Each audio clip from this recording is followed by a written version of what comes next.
Meet the author at the Pyramid Club. Though we're not at the Pyramid Club, we are virtual today, but I know the folks at the club are probably watching us, and we have members who have joined us today. So we're kicking off the week with some good conversation and some good learning. Before we hop in, I have some announcements I want to make. So we've got some really neat stuff coming up. Our next virtual session is Gilbert Coble. He will be joining us on September 15th at noon on Zoom. He is actually a returning guest, and Gilbert wrote a book called Culturally Relevant Financial Literacy, and it is a book to help folks educate young people on financial literacy. And every time I talk to him, I think, I wish I had had this as a young child. This would have been quite helpful. At this point, I could probably still use his book at this point in my life. So that is September 15th. September 26th, we have a really, really cool in-person program at the Pyramid Club. So I started meeting authors who had written books about Philadelphia, which of course is my favorite city. And after a while, I realized there's a lot of people who've written books about Philadelphia. We should have a panel. So we are going to have a panel September 26th. It's a Tuesday night at the Pyramid Club. We would love to have you there. We have 8 authors. Each author on their own could have their own Meet the Author. They're wonderful, wonderful thought leaders. Tom Keels is returning. He is a Philadelphia historian. He's wonderful. Irene Levy Baker has restaurants to recommend and things to do in Philadelphia. She's a return author. We've got Meg Strawbridge Butterworth, who wrote a book about Strawbridges, Strawbridge and Clothier, if you remember the wonderful store in Center City. She's joining us. And another one of note, they're all wonderful, but Tom Garvey wrote a book about having an apartment in Veterans Stadium. So if you love Philadelphia, I encourage you to come on September 26th. It will be cool, great networking, great food, some wine, and really, really cool people to meet with. So we are now ready. Let's jump into today. And it's funny, I was saying to Brian, but before we got started, I was trying to figure out how we met. Because usually that's how I start my introduction. This is how we met. This is who introduced us. Actually, Brian just sent me a note in LinkedIn and said, listen, I have this book. This is my thought leadership. Let's talk. And because of the kind of work I do, it was very interesting to me, the work he does. So I wrote back and we had a conversation and I said, you know what, I would love to have you on Meet the Author. So here we are. So Dr. Glibkowski is passionate about the role of questions and answers in business and society. His research, and I assume, is this for your doctorate that you did this research, my friend? Not my doctorate, but still academic research. So your research on the 6 WH questions, what, why, how, when, where, and who, as a common framework for academics and practitioners to communicate and make decisions, was recognized by the Association of Human Resource Development as one of the 10 articles that will shape the 21st century.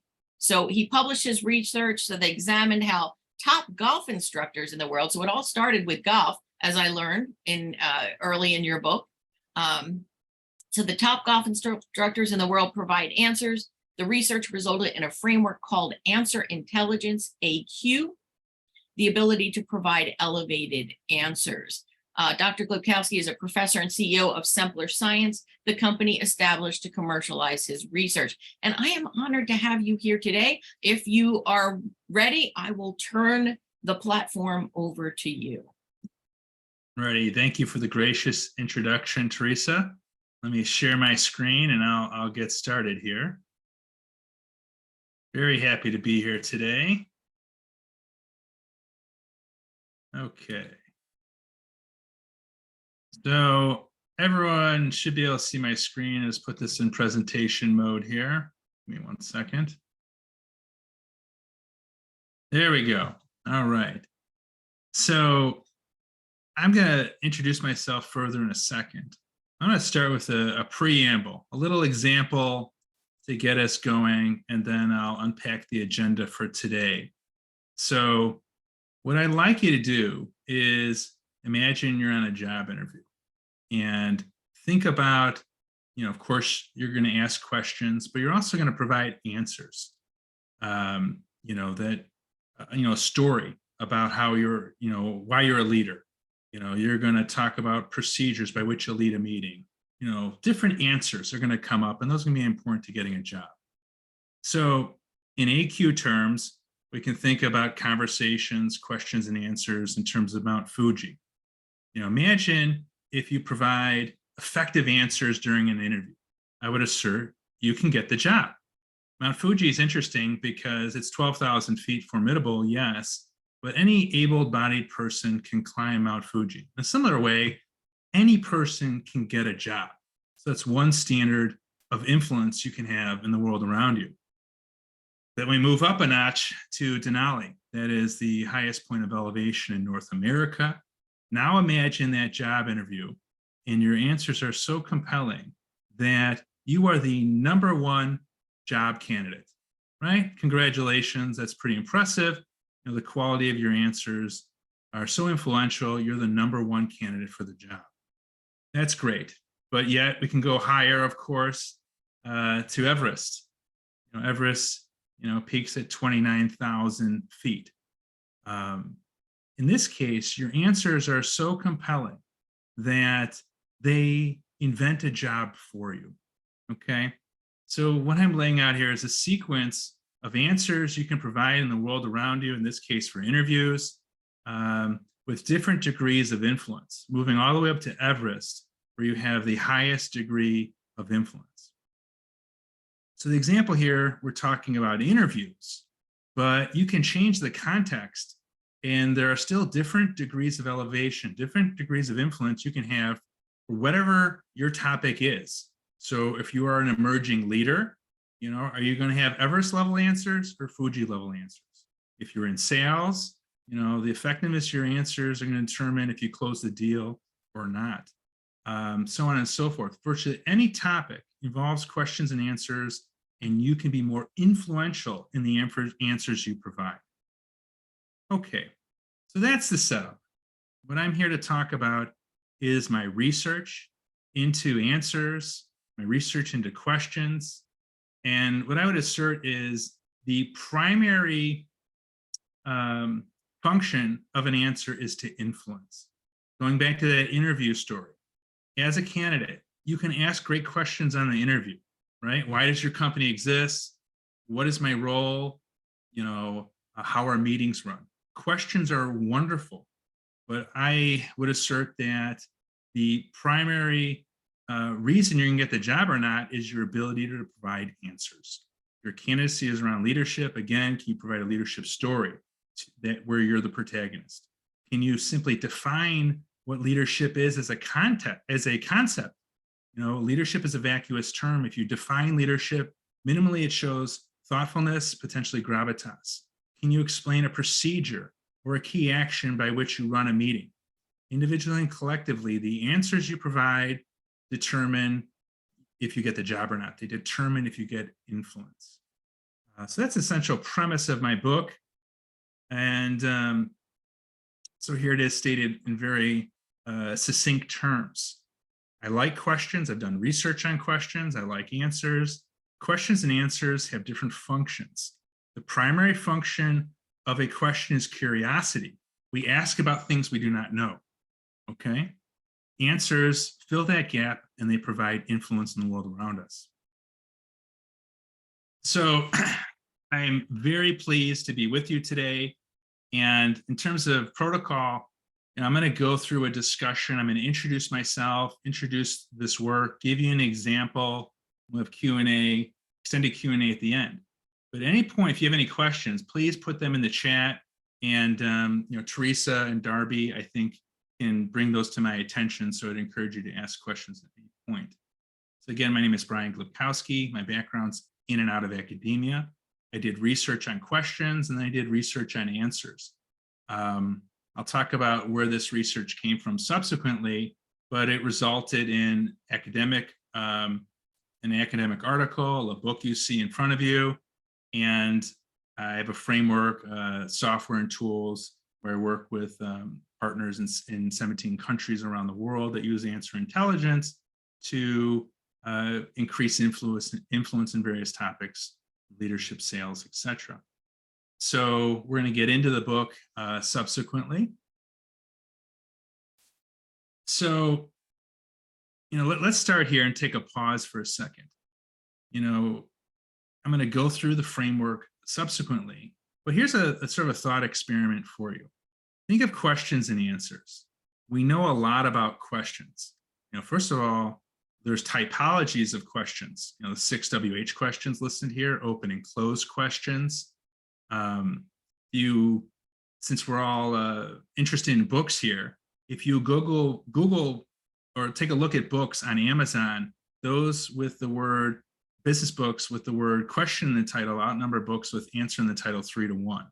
Huge focus on questions. I can go on and on. Sales coaching methodologies are based on questions, etc. So big focus on questions. Conversely, much less emphasis on answers. And I think for me, what really got me interested in looking at the answer side of the equation is that there is no existing, prior to my research, no existing typology of answers. So if I were to ask you how many answer types are there, that's difficult. It's a black box. We can answer, there's 6 question types, for example, but nothing on the answer side. So I wanted to understand that side of the equation. And that was really the genesis of my research. The framework's been, well received. Here's just sort of one commentary on the book. I think the quote is sort of appropriate for saying the context for our discussion today. It's a book that introduces new ideas or casts new light on old subjects, challenging and improving the way we think, work, and live.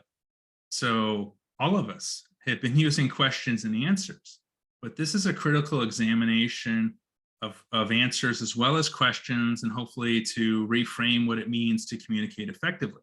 So that's the potential promise at the extreme for our discussion today, to introduce you to take a new look at something that you already know. So I've lightly themed our discussion around raising your AQ, and we're going to progress up this mountain, starting at base camp, and we're going to go up on a little hike together. We're starting with base camp. The purpose of base camp is to prepare for the climb ahead. So I'm going to go through a little bit of a background about AQ to get ready for one detailed example that I'll go through. So let's start at base camp. So, if you read the book, and I guess in similar form as you're listening to my presentation today, what I'd hope you'll be able to do is reimagine what it means to communicate effectively. And in a big picture sense, or a very dramatic sense, reimagine with a capital R is like starting at the beginning, going around a journey and understanding the beginning for the first time. I don't claim that you're going to have such a profound experience today, but that would be great.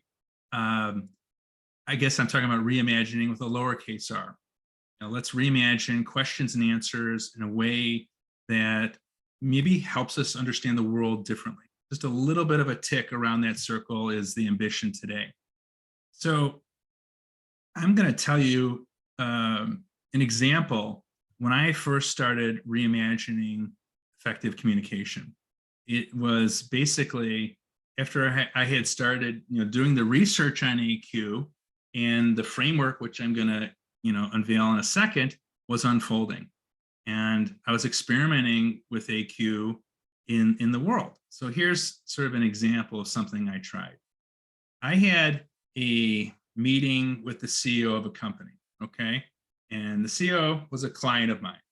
So there's me, I was a consultant. And then I wanted to bring in a third party, so a third dot there, and that was a technology provider. And my idea was the technology provider could provide a lot of value, and if we all work together. So I wanted to convey the importance of this partnership to the CEO. In AQ terms, the question was that I wanted to impress upon him was, what is a partnership? A vacuous term. And related to AQ, that could be answered with a concept and or metaphor. and I wanted to try a metaphor and see how that worked. So I went to meet the CEO.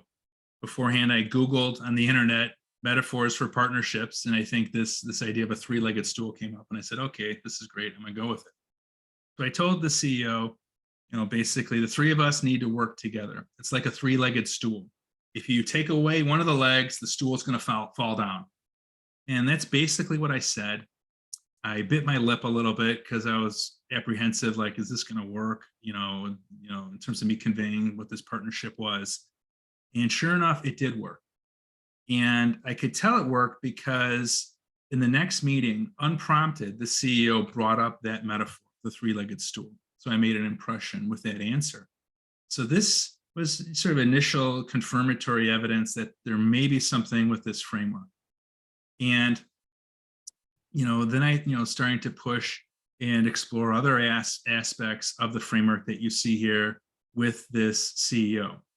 But as I was thinking about the metaphor, as a professor in and out of academia, I've heard a lot of metaphors being used by students. Some are great, some fall flat.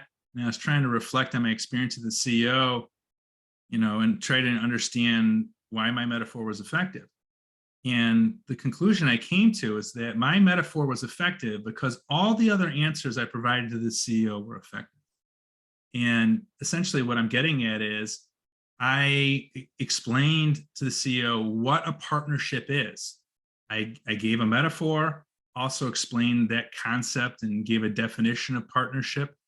I explained why the partnership was important. I told the CEO stories about effectiveness and opportunities. I explained the theory of the partnership, cause and effect logic in simple terms. I explained how the partnership was going to work, basically a simple procedure, steps, and key actions that would unfold. So individually and collectively, the metaphor worked because the metaphor was strong, but all the other answers were strong. And this is consistent with what I later referred to as complementary answers in AQ terms.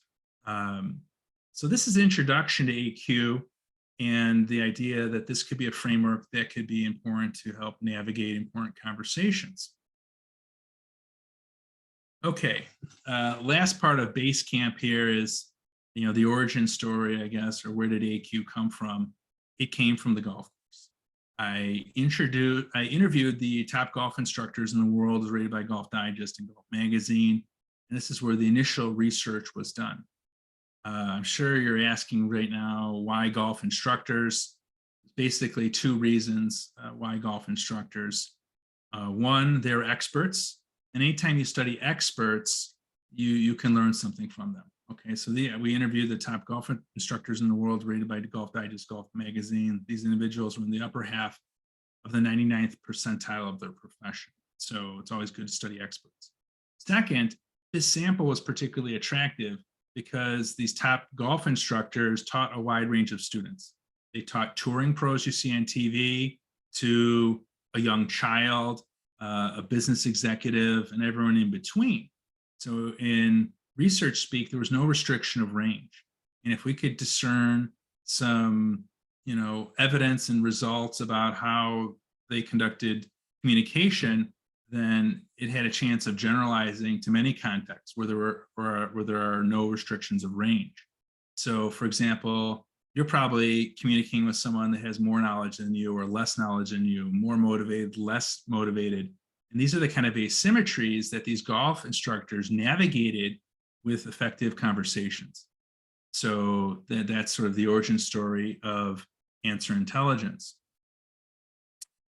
So now we move on. I'm not going to let you on the mountain right away. We're going to spend our time today in the safe environment of the climbing wall. So I'm just going to give you an example that sort of illustrates AQ and sort of walk you through that. So welcome to the climbing wall. So I'm going to go through several questions and show you illustrative answers. We'll spend 5-10 minutes on this. So let me set this up. Imagine you're having a meeting with your direct report for the first time. And this direct report may be very brazen, or not maybe brazen, very direct. and she may say, what is leadership? And, you need to be able to answer that question. More likely, the question might be implicit. The new leader, the new direct report is sizing you up. She wants to know what you are about in terms of leadership. So AQ is about it being intentional to navigate important why, what, and how questions that are explicit, implicit, or latent. So this is the question: what is leadership? So this could be answered by a concept. So, for example, I could define leadership as helping others to achieve a goal by inspiring them and holding them accountable. The simple definition. But if you look at leadership and most important topics, there's many definitions, many different approaches. So it's good to know what you believe leadership is. So I could convey that simple concept answer to the direct report. The second way this could be answered is with a metaphor. So I could say, leadership is like two ropes. When the ropes are separate, they're strong. But when the ropes are braided together, they're stronger. That's how I lead. Each meeting, I'm going to try to inspire and hold you accountable. That's a powerful metaphor that if you uttered that to your direct report, they're going to know what it means that, for you to be a leader. So that's the first introduction, what is leadership? But you're going to have different questions. Many of you are L&D professionals on the call here today. You have different training on different topics, leadership or negotiations or sales. These basic questions need to be answered. What is leadership in terms of a concept and metaphor? So let's move on to another question. And I'm going to sort of jump around with topics here. We'll go to, why are you successful?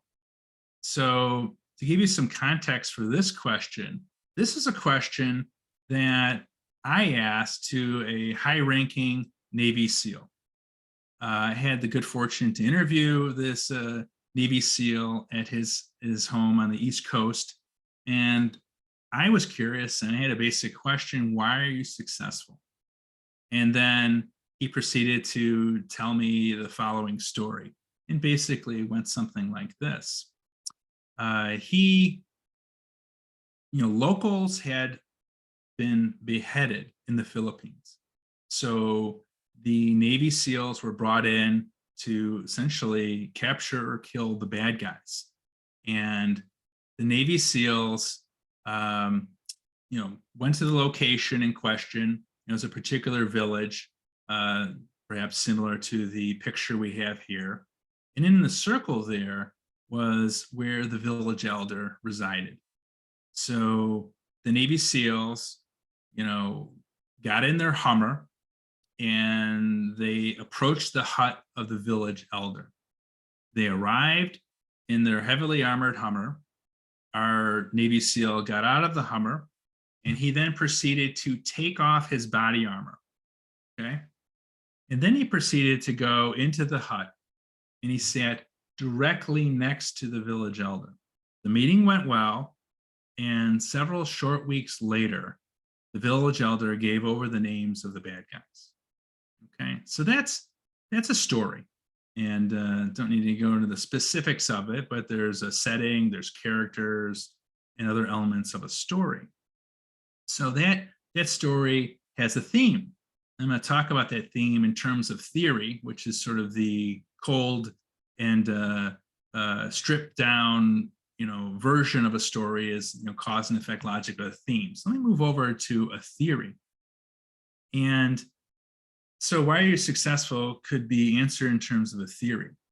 So related to this story, there are potential levers of resources that a Navy SEAL could provide to the village elder.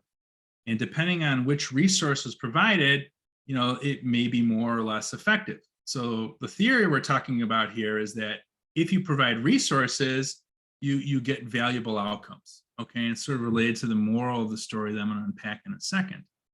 So I'll give you a rhetorical question. As you look at these different resources, which by the way, this is related to something called resource theory by Foa and Foa, you can provide different types of resources, from economic resources, money, all the way to social resources involvement and everything in between. So these are interpersonal resources that the Navy SEALs provided. You could also provide these resources to your employees. So the question is, which of these resources are most important to providing outcomes? Specifically related to the story, which resource do you think was being manipulated and provided by our Navy SEALs? So take a look at this list here. And the answer is status. If you go back to the story, there were a couple illustrative points at which status was being manipulated. First, when the Navy SEAL rode in the Hummer, that really foregrounded in a real concrete way that there were status differentials between the Navy SEALs and the village elder. Specifically, the Navy SEALs had this expensive Hummer, they had all the equipment, all the technology, and then the village elder had none of that. So there was a big status differential. But when our Navy SEAL arrived at the hut, he did something to, lessen that status differential. He exited the vehicle and took off his body armor. That was a way to, equalize out status. And then he further equalized status by sitting directly next to the village elder when he went into the hut. Philippine cultures, high status individuals tend to sit next to each other. That's very different from Western cultures where you sit opposite of each other, boardroom style. So those two little things, coupled with subsequent actions levering on status, allowed our Navy SEAL to be successful. So that's the theory. That is the cause and effect logic, status leads to success. So that really helped me understand why the Navy SEAL was successful. Now take this outside the context of the Navy SEALs. Imagine a direct report is approaching you, in terms of mentoring, and they're asking you questions. Why are you successful? Can you provide a story? Can you provide a theory that illustrates the cause and effect logic? Both of them are going to be important to explaining and answering why questions. Let's move on to how. And we'll keep this sort of light and fun here. In terms of context, several years ago, I took up road biking, and I love cycling. It's a passion of mine. I love to do it. So let's look at a couple how questions. How do you cycle? Maybe to make this more concrete, how do you cycle on a road bike so you don't fall down? When I bought my road bike, at the store where I bought it, they said to me, Brian, you're going to fall down and you're going to crash. Everybody that's new to road biking does this. So I was sort of perplexed. I'm going to fall down, right? Sure. And sure enough, I did. I was crashing all over the place. And this is a little clue here. This is a reason why I was falling down or how I was falling down. Essentially, when you ride a bike, let's say a regular bike, we're all used to doing that. You're riding along, and then you start pressing the brakes, and you stop, and then you put your feet down. With a road bike, it's very different, because if you follow that same process, if you put your feet down at the very last second, particularly if you're not used to clips, which we have here, your feet are clipped in, your feet are going to be stuck, and you have no momentum, and you're going to fall over and crash. And I did that several times. In an AQ terms, the issue was with the procedure by which I was riding the bike, and it had to be changed. So I changed the procedure by which I normally ride a bike. So basically what I did was step one, I slow down. Step two, I get down to a very, very low speed. And step three, I unclip my feet while I'm still moving. And then I go a little bit further. And then I finally press my brakes and I put my feet on the ground and I don't crash. So that's a simple illustration of a procedure. And so how do you do things, in terms of, say, leadership? Can you explain a procedure of how you lead a meeting in terms of simple steps, or how you close a deal, et cetera, and so forth? So the next answer here is action. So here's a question. How do you cycle faster downhill? then we'll still ban road bikes. So let's just think about that for a second. So, identify a key action. So upon reflection, you may say pedal faster. That's an action. Okay. You could change the gears, right? That's an action. Here's perhaps the best answer. This is called the Superman position.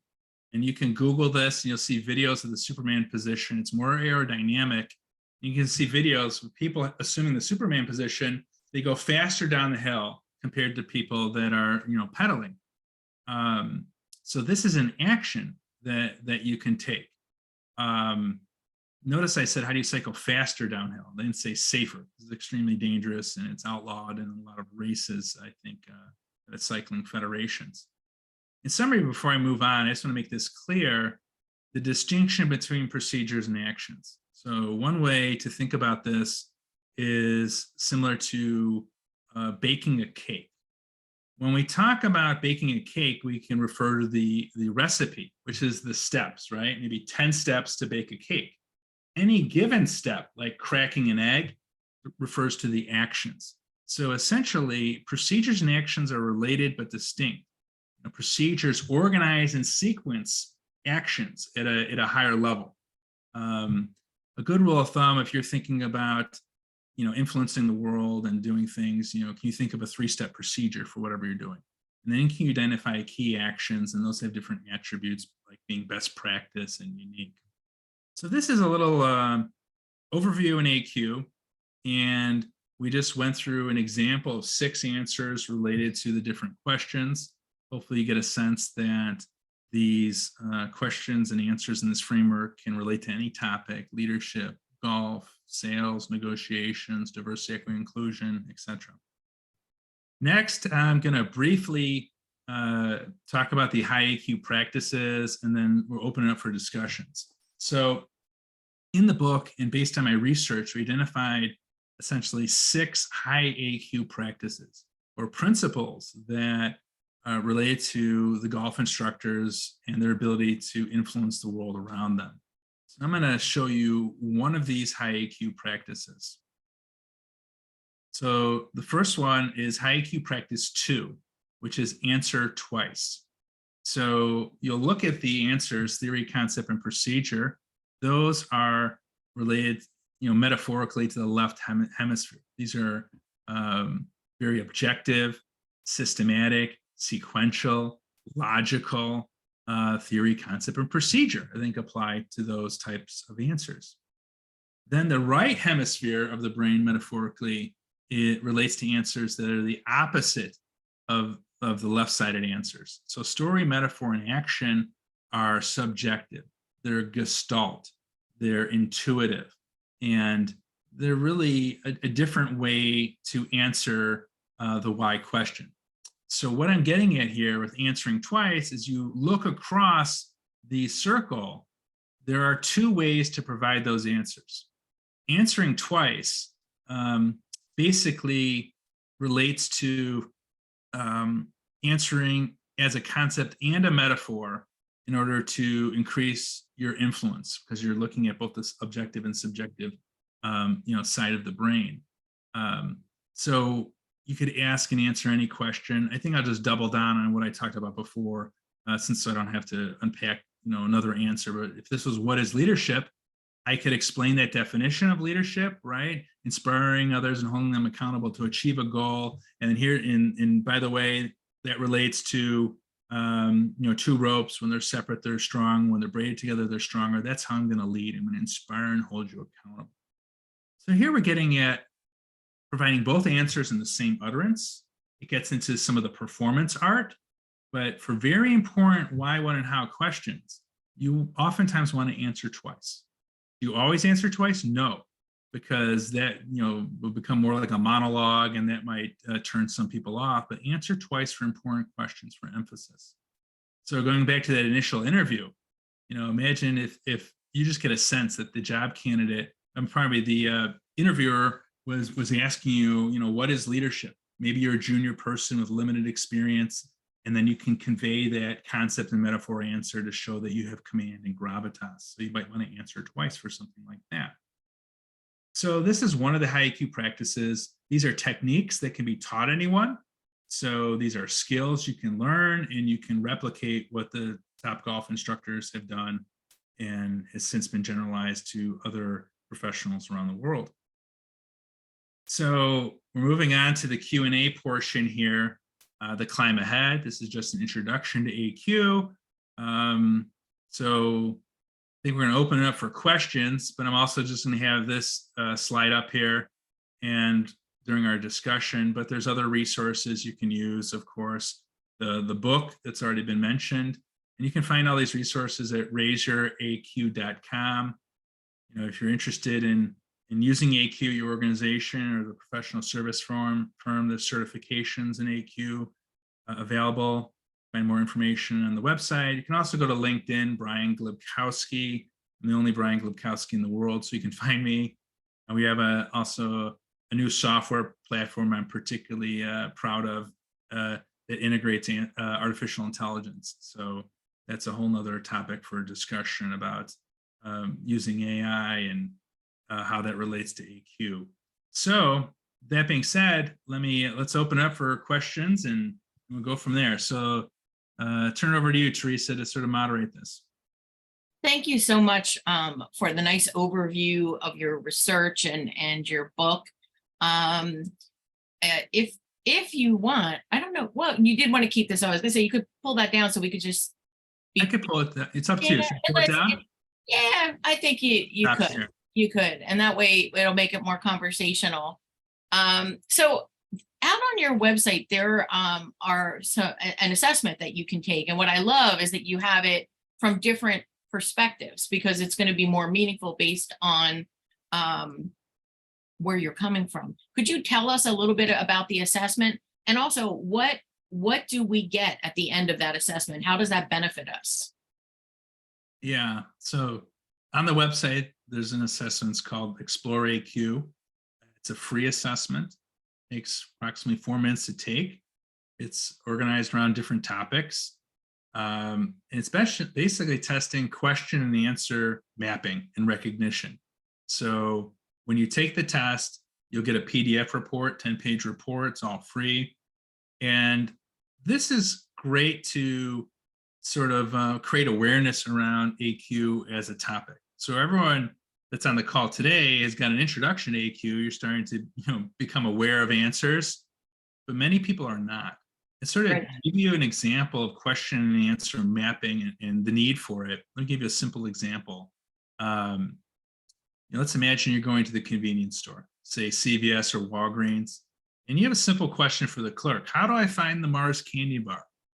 In AQ terms, you're really looking for probably a procedural answer. You want the clerk to say, go down aisle 11, take a left, bottom shelf, 3 steps, boom. Imagine if the clerk gave you a story of the history of Mars candy bars. Laughter, More than you need. Yeah, 9 out of 10 times you're going to be like frustrated. Perhaps, that 10th time you're on vacation, it's a highlight of your day. And the point I'm trying to illustrate here is, even within answers, we live in a society that reifies stories, which are great, but they're only one of 6 answer types and they have to be used as appropriate. Yes. So this is about creating awareness with this test about question and answer mapping, and the idea that it's more than common sense. And by the way, when most people take this test, the average score is around 50%. And these are not like terribly difficult questions, but people are just not aware that there are answer types, and that's something new for people to begin to assimilate. So of course I did the training one because I do a lot of training, and it's interesting because when people ask you questions in class, you can use this framework, particularly if you get repeated questions from an attendee. You start to see a pattern because each of us has our own unique style and preferences, which I think is really behind a lot of this AQ, is once you start to sense the style of the person you're working with, and also the outcomes you need to get, you can be really strategic about which of the 6 you choose to get the win, to give the best answer. Really, I mean, not that it's a competition, but you want to give the best answer. So I found it really, really very helpful to have a framework to look through to say. So sometimes you know, it's easier just to give the concept or a theory. It's just black and white. Here it is. But what they really need is a story. They really need something to bring it to life. So I have a question for you out of that. Is there anything on the model of the 6 points on the model? Is any one more powerful than the others? Good question. I would say they're equal, and sort of in metaphorical terms, you know, think of the Knights of the Round Table. It's circular, right? All are equal. So I think in a general sense, all the answers are important. That being said, particular answers may be more relevant to a given person in given context, right? They need that story of why we want to do something. Or imagine you're working with an entrepreneur, there's research in entrepreneurship. The metaphors are really important, right? A metaphor of a hero, something you can reflect on. So I think, you know, they're all important. And so another way to explain this would be sort of like in sports, you know, which is more important, offense or defense, or more specifically in basketball, is a 3-pointer, a layup, you know, a jump shot more important or less important? There's debates and, you know, about, you know, the importance of things in certain times. It flex, you know, 3-pointers are more important. But in general terms, you need to be strong in all these answers, I would say, because if you reflect on it, all the questions are relevant. You're gonna be working with a direct report. They're gonna say, why do I need to do this? They're gonna say, what am I doing? They're gonna say, how am I doing this? So you need to be able to provide all these answers. What I love, thank you, and what I love about this model from a training perspective is being aware of the 6, asking myself as I develop the training, have I woven in all of these? Now, I'll be honest, my weakness is probably metaphor. If I look at the training I deliver, but yet, even when you gave the description of leadership today, metaphors are very powerful, right?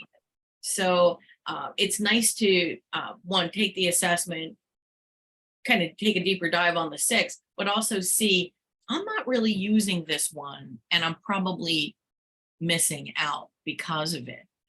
So from a story standpoint, because I love stories, and that tends to be my strength in the classroom, probably. But tell us a story about someone who has used this work and the difference it made, or things that you have seen where it has been very helpful to get better results.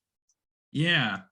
So I'll tell you a story about a partner of ours in Atlanta that does a summit called Black Women Leading. And they take Black executives and bring them together for these summits. And the purpose of the summit is to take women that are doing well, you know, 10 plus years in their career, Black women, but they're not moving up, you know, they're not punching through to the next level. So this summit is there to help them.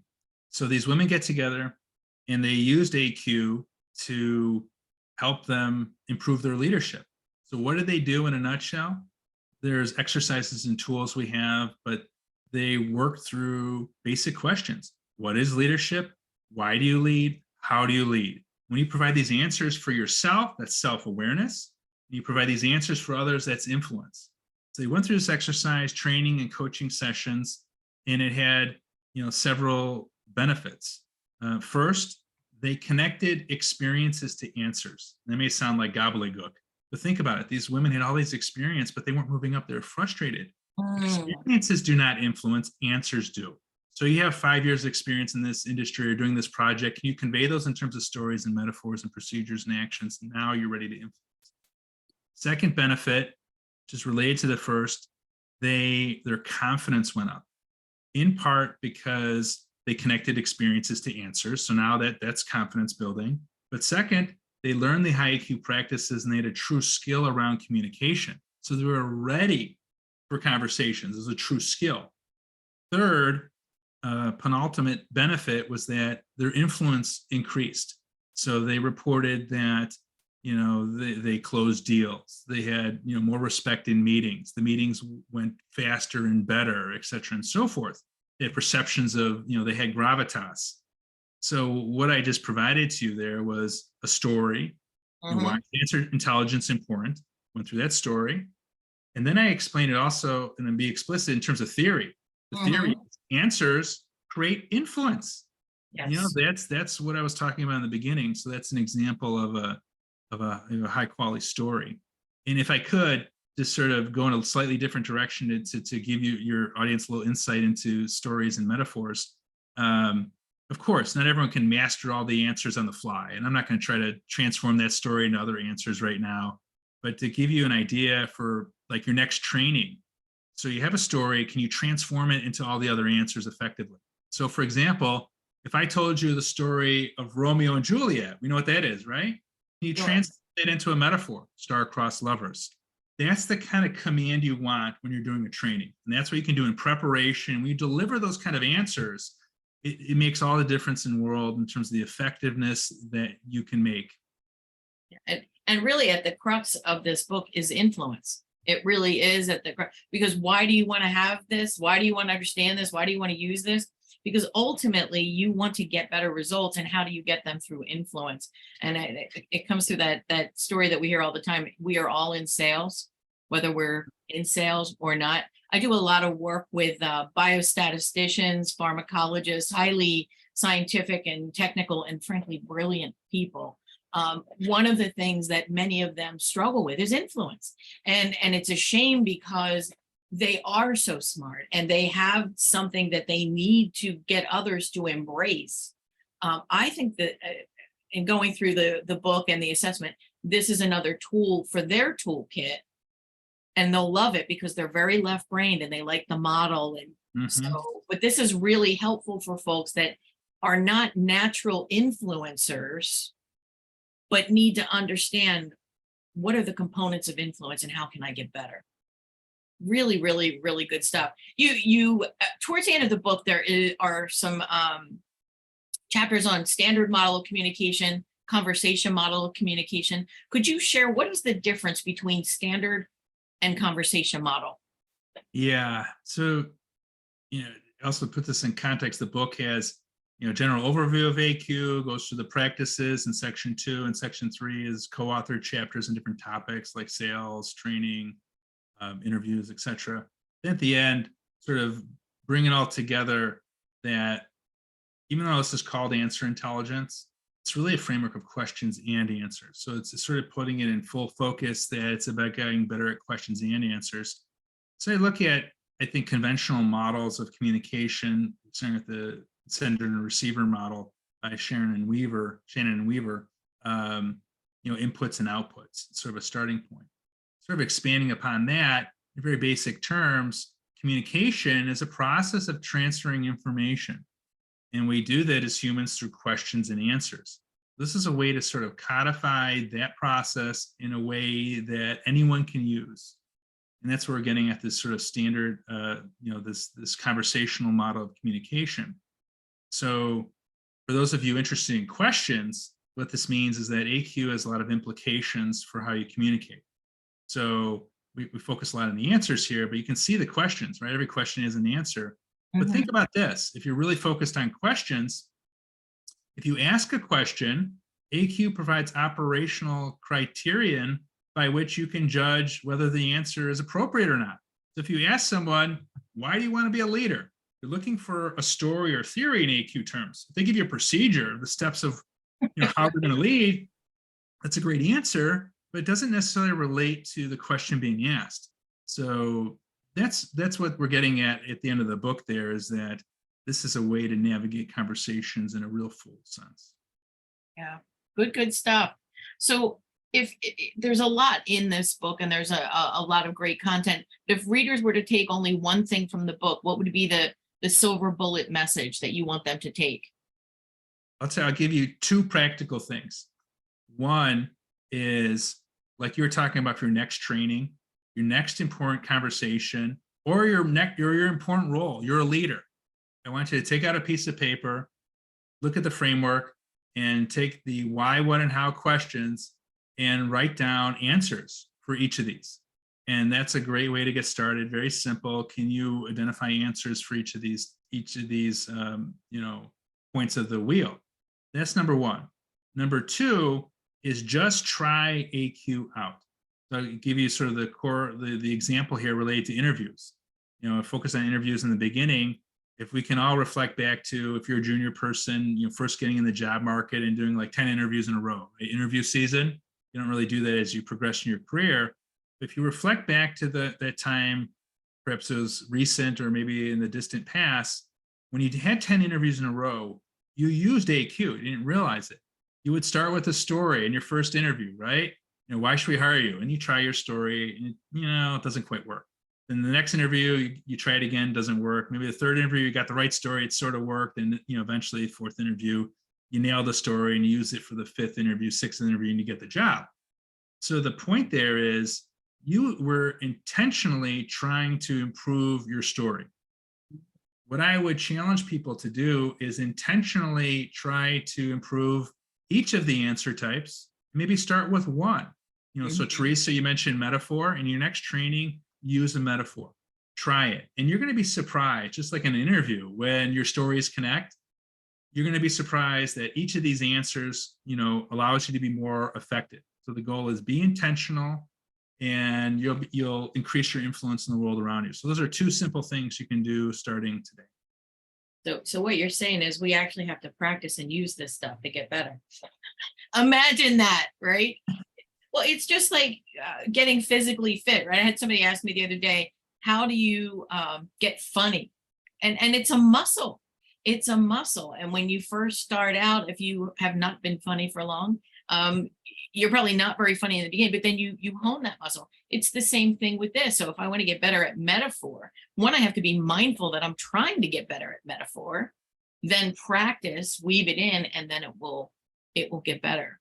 Good advice. And I love before you get into a conversation, actually plan out answers, which this should be common sense. When you're getting into an important conversation, you would think, you would plan, right? You would think. I can't tell you the number of people that walk into these conversations, light a candle, say a prayer, and hope it all goes well. And I'm not saying don't light the candle and say a prayer. I'm just saying, in addition to that planning is going to pay dividends. This is a really wonderful framework. So as a training professional, as a consultant, I will certainly be using it and passing along your book and the assessment. So Brian, what's coming up for you that you'd like to share with us? Do you have any cool stuff, any workshops, conferences? What's going on? Yeah, for me, the most interesting thing is artificial intelligence. We have a new platform we released to our partners recently, and we'll have a general release. You can find it on our website. But let me just say this. I think what's interesting is that artificial intelligence, AI, is essentially a question and answer machine, right? Yeah. My framework is questions and answers. So, but there's a reason for both of these to work together. Case in point, when you think of, generative AI, you probably, maybe yourself or others have experienced that. People say, I just don't get it. I tried searching, I couldn't find it. Or you have a whole new cottage industry around prompt engineering. Like we need to figure out something. Yes. They're faced with AI. All of this speaks to a need for a human-centric framework. AQ, questions and answers, allow you to interface with AI. So we have a platform that sort of facilitates conversations, coaching, consulting, training, and accelerates things. The one thing I found with my work on AQ is that if you're doing like a conventional workshop and I challenge you to, what is leadership? Define it. What is leadership? Give me a metaphor. Is that answers are hard. Yeah. So what AI does, it accelerates it with our tool. It serves up, a list of 10 metaphors that are appropriate for your context. So what I'm really interested in right now, it's exciting me, is the interface of artificial intelligence with sort of AQ as a natural language overlay, and more generally, for the audience here, how can we best interface with AI in a way that is in human terms and a way we can leverage with the world around us. So that's really where a lot of my thinking is and interests are these days. Very, very cool. If you get a chance, watch the video of our last Meet the Author. You probably would find this guy very interesting and should probably know him, Mark Hirschberg, who we were actually talking about career development, but Mark is a deep thought leader in AI. He is amazing. So somehow we'll find a way to connect the two of you, because I think your heads will explode from the thought leadership that you both bring. Neat stuff. Well, thank you for sharing your book, your assessment. I am enlightened, and as an old school trainer who's been around a while, I'm always delighted to find a new model, a new tool that can be useful not only to folks that are in the learning profession, but also to everybody who is in the business world, just trying to do their best. So you've done some great work here. I'm going to put in the chat, anybody who wants to connect. I've got a million ways to connect with me. So if you want to connect on LinkedIn, just let me know where you met me. I get so many LinkedIn requests, and if I don't know people, I often don't accept. But if you say, hey, T, I saw you and Meet the Author, I will likely accept, unless you look like an axe murderer, then perhaps I will not accept. Brian, they can connect with you, LinkedIn, through your webpage. What's the best way to get you? Yeah, LinkedIn, Brian Glibkowski, you'll find me, or the website, raiseyouraq.com. There's a contact form there. You can connect there. Thank you very much, Darby. Appreciate that. There's my LinkedIn. Go. Awesome. Well, there we go.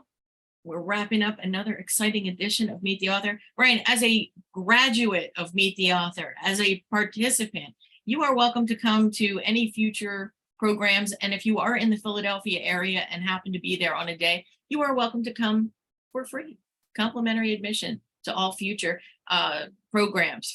And we're entering our 10th year, which is crazy. I started this like a little humble round table. Boy, we know smart people. Let's sit around a table and talk to smart people. And now here we are 10 years later, and I've got something on Zoom, panels in person. It's amazing. And my life is blessed because I get to meet really cool people like you. So thank you for coming into our program and introducing your model. Darby, thank you for your help behind the scenes. Folks who joined us today, who were probably eating your lunch while you took in all this good information, or at least my East Coasters were. Thank you for joining us. And we look forward to seeing you at another Meet the Author soon. Take care, everybody.